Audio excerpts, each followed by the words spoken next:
warahmatullahi wabarakatuh.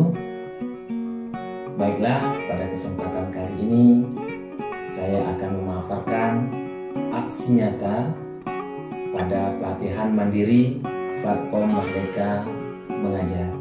Baiklah, pada kesempatan ini saya akan memaparkan pada topik pertama, yaitu tentang Merdeka Belajar.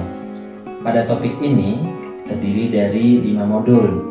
Adapun modul pertama yaitu tentang mengenali dan memahami diri sebagai pendidik. Pada modul ini ada beberapa hal yang dapat kita simpulkan. Yang pertama, seorang pendidik haruslah mampu mengenali kekuatan dan kelemahan diri. Yang kedua, seorang pendidik harus mengenal karakter dan kebutuhan dari setiap peserta didik.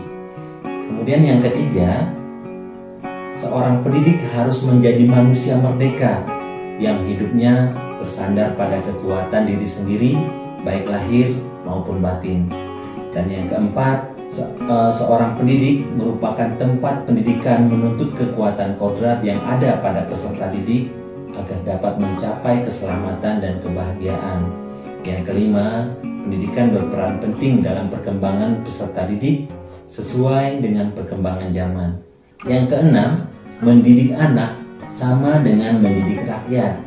Dan yang terakhir adalah guru harus adaptif terhadap segala perubahan. Selanjutnya yaitu modul kedua. Modul kedua yaitu tentang mendidik dan mengajar. Pada modul ini ada beberapa hal yang dapat kita simpulkan. Yang pertama, pengajaran merupakan bagian dari pendidikan. Yang kedua, pengajaran merupakan cara menyampaikan ilmu atau manfaat bagi hidup peserta didik secara lahir dan batin. Yang ketiga, mendidik adalah menuntun segala kodrat yang ada pada peserta didik sehingga dapat mencapai keselamatan dan kebahagiaan. Yang keempat, pendidikan tidak sekedar memberikan pengetahuan, namun mendidik keterampilan berpikir dan mengembangkan kecerdasan batin setiap peserta didik.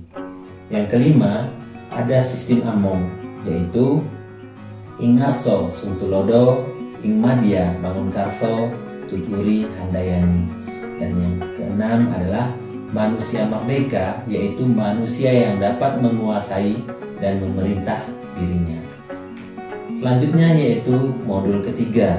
Modul ketiga ini yaitu tentang mendampingi murid dengan utuh dan menyeluruh. Pada modul ini ada beberapa hal yang dapat kita simpulkan. Yang pertama, pendidikan bergerak begitu dinamis, menyesuaikan keadaan bergerak yang begitu cepat.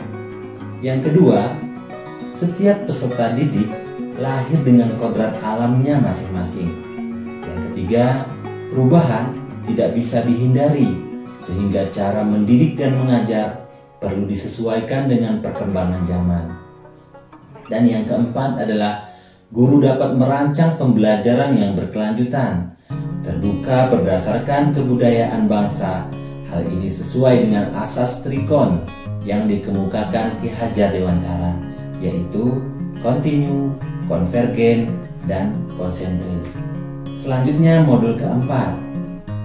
Pada modul keempat ini bertemakan mendidik dan melatih kecerdasan budi pekerti. Pada modul keempat ini ada beberapa hal yang dapat kita simpulkan. Yang pertama, budi pekerti merupakan hasil bersatunya gerak pikir, perasaan, dan kehendak sehingga menimbulkan suatu tenaga. Budi pekerti juga merupakan hasil perpaduan cipta dan karsa. Budi pekerti peserta didik tidak hanya dibentuk di sekolah saja, tetapi juga terbentuk di lingkungan keluarga dan masyarakat.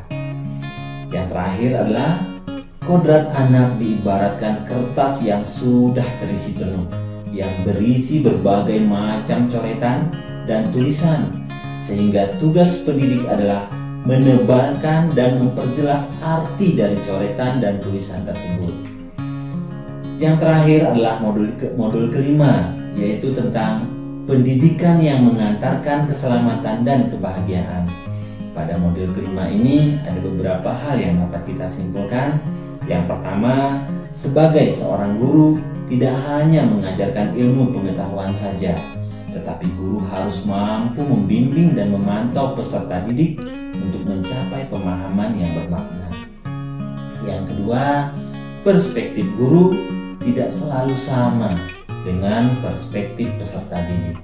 Dan yang terakhir adalah fungsi pendidikan adalah mengantarkan peserta didik agar siap hidup dan mengisi zamannya. Demikianlah pemaparan dari aksi nyata pada topik 1 Merdeka Belajar. Demikian yang dapat saya sampaikan. Saya akhiri. Assalamualaikum warahmatullahi wabarakatuh.